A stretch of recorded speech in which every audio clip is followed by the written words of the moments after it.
मधुसूदनपुर थाना क्षेत्र के गोविंदपुर मोड़ स्थित राजेंद्र राजस्थान यात्री शेड के समीप 16 नवंबर की रात अपराधियों ने सड़क पर बांस लगाकर दरियापुर के रहने वाले कृष्ण कुमार की हीरो होंडा मोटरसाइकिल लूट ली थी, जिसका पुलिस ने उद्भेदन कर लिया। सिटी एसपी ने बताया कि लूटी गई मोटरसाइकिल के साथ 3 अपराधियों को गिरफ्तार किया गया है। बताया गया कि घटना के बाद एसपी सिटी के नेतृत्व में टीम बनाकर अपराधियों की धरपकड़ के लिए छापेमारी की गई, जिसके बाद पुलिस ने घटना में शामिल 3 अपराधी दिलकुश कुमार, अंकुश कुमार और प्रीतम कुमार को गिरफ्तार कर लिया है। वही घटना में 3 अपराधी अभी भी पुलिस की गिरफ्त से बाहर है, जिसकी गिरफ्तारी के लिए पुलिस लगातार छापेमारी कर रही है। 17 तारीख को मधुसूदनपुर थाना अंतर्गत जो टूटा पुल जो जहाँ पे नाम की जगह है, वहाँ पर 4 अपराध कर्मियों ने एक मोटरसाइकिल एक आदमी व्यक्ति जो कि इनका नाम है कृष्ण कुमार, दरियापुर के रहने वाले हैं, उनसे छीन ली थी। और उसमें जैसे ही उन्होंने छीनी, उन्होंने तुरंत सूचना दी, जिसमें हम गश्ती दल भी वहाँ पे पहुँचा था। अगले दिन भी हमने छापामारी टीम का गठन किया और कुछ नाम हमारे सामने आए थे, उसमें हम तुरंत छापामारी किए।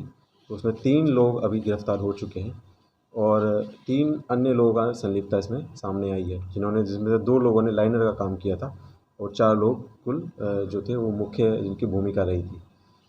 इसके अलावा 3 लोग जो गिरफ्तार हुए हैं, इसके अलावा बाइक बरामद कर ली गई और जो बचे हुए 3 लोग हैं उनकी गिरफ्तारी के लिए छापामारी जारी है। बिहार पंचायत नगर प्रारंभिक शिक्षा संघ के द्वारा रविवार को जिला स्कूल प्रांगण में शिक्षकों ने अपनी मांगों को लेकर बैठक का आयोजन किया। इस दौरान वेतन की मांगों एवं विद्यालय के समुचित व्यवस्था को लेकर वार्ता हुई। वहीं बिहार पंचायत नगर प्रारंभिक शिक्षा संघ के प्रदेश अध्यक्ष पूरन कुमार ने कहा कि जब तक उन लोगों की मांगे पूरी नहीं होगी, तब तक यह लोग आंदोलन जारी रखेंगे। एरियर बकाया है और अभी तक वह नहीं आया है। हम लोग मांग भी किए हैं, समय पे वेतन दीजिए, एयर दीजिए। आप गुणवत्ता शिक्षा चाहते हैं तो पहले शिक्षक का पेट भरेगा तभी गुणवत्ता शिक्षा होगा। जब पेट ही नहीं भरेगा तो गुणवत्ता शिक्षा कैसे होगा? और विद्यालय का स्थिति को यदि सरकार ये देखना चाहती है, हमने बात भी उठाई थी शिक्षा मंत्री के पास कि जिस समय शिक्षा मित्र का बहाली नहीं हुई थी, उस समय विद्यालय में मात्र 10 बच्चा हुआ करते थे और आज जब हम लोग वहाँ पहुँचे 6 महीना के अंदर में सैकड़ों बच्चा है। आज तो एक विद्यालय में हजारों बच्चा है, जिसका परिणाम है कि यार गुणवत्ता शिक्षा का बात होता। कल गुणवत्ता शिक्षा का बात सरकार नहीं करती थी, कहती थी कि ड्रॉप आउट है, बच्चे बाहर हैं, उसको विद्यालय लाइए। अब तो हम लोग विद्यालय ला दिए, गुणवत्ता शिक्षा भी हो रहा है, लेकिन हम लोगों का जो वेतन है उसमें गुणवत्ता नहीं किया है। सरकार से मांग की है हम लोग बार बार कि गुणवत्ता यदि शिक्षा चाहते हैं तो मेरे वेतन में भी गुणवत्ता दीजिए। स्वर्ण सेना के राष्ट्रीय अध्यक्ष भागवत शर्मा 1 दिवसीय दौरे पर भागलपुर पहुंचे, जहां कार्यकर्ताओं ने उनका स्वागत किया। इस दौरान प्रेस वार्ता कर भागवत शर्मा ने बताया कि कुछ लोग स्वर्ण समाज के लोगों को दलित समाज का दुश्मन बता रहे हैं। उन्होंने 13 जनवरी को पटना में सर गणेशन की जयंती मनाए जाने की बात कही। साथ ही उन्होंने बिहार सरकार से मांग की है कि स्वर्ण समाज के लिए छात्रों को उम्र सीमा में छूट दी जाए। इस दौरान काफी संख्या में लोग मौजूद थे। कई सालों से निरंतर सवर्ण सेना के द्वारा गरीब सवर्णों के आरक्षण के लिए हमेशा से मांग की जा रही थी, जिसमें हम लोगों ने बड़े स्तर पर आंदोलन को चलाया और देश स्तर पे यह आंदोलन खड़ा हुआ और मोदी सरकार ने गरीब सवर्णों को 10% आरक्षण दी, केंद्र सरकार ने आरक्षण दी। तो देखिए आज जो आरक्षण मिला है उसमें कई तरह की त्रुटियां हैं। 10% आरक्षण मिलने के बाद भी कई तरह की त्रुटियां हैं, जैसे सवर्णों को उम्र सीमा में छूट नहीं मिल रही है। सवर्ण समाज के छात्रों को, जो ईडब्ल्यूएस के छात्र हैं, उनको उम्र सीमा में छूट नहीं मिल रही है। बिहार सरकार के द्वारा ईडब्ल्यूएस के जितने भी छात्र हैं जो बीपीएससी एवं यूपीएससी की पीटी परीक्षा पास करते हैं, उन्हें सवर्ण समाज के छात्रों को बिहार सरकार प्रोत्साहन राशि का लाभ नहीं देती है। जनता दल यूनाइटेड की ओर से भागलपुर नगर के अध्यक्ष पद के लिए राजदीप कुमार राजा को मनोनीत किया गया। कार्यालय में जदयू महानगर अध्यक्ष डॉक्टर राजदीप कुमार राजा के चुने जाने के बाद कार्यकर्ताओं ने उन्हें फूलमाला के साथ सम्मानित किया। इस दौरान पार्टी के द्वारा किए जा रहे कार्यों को आमजनों तक किस तरीके से पहुंचाया जाए और सरकार के द्वारा किए जा रहे कार्यों को वार्ड वाइज लोगों को जानकारी देने के लिए रणनीति तैयार की गई। वहीं नवनियुक्ति भागलपुर के नगर अध्यक्ष राजदीप कुमार राजा ने कहा कि पार्टी को मजबूत बनाने के लिए वे हर संभव प्रयास करेंगे। मौके पर काफी संख्या में जदयू कार्यकर्ता मौजूद रहे। चौथी बार है इस बार भी निर्विनोद जीते। क्या लग रहा है आपको? जी पार्टी के लिए आप क्या करेंगे? पार्टी के लिए हम समर्पित कार्यकर्ता 2013 से हैं। आप पार्टी की मजबूती की वजह से और कार्यकर्ताओं की उम्मीद पर खड़े उतरे हैं। इसके लिए ही कार्यकर्ता ने चौथी बार मुझे नगर का जिलाध्यक्ष चुना है।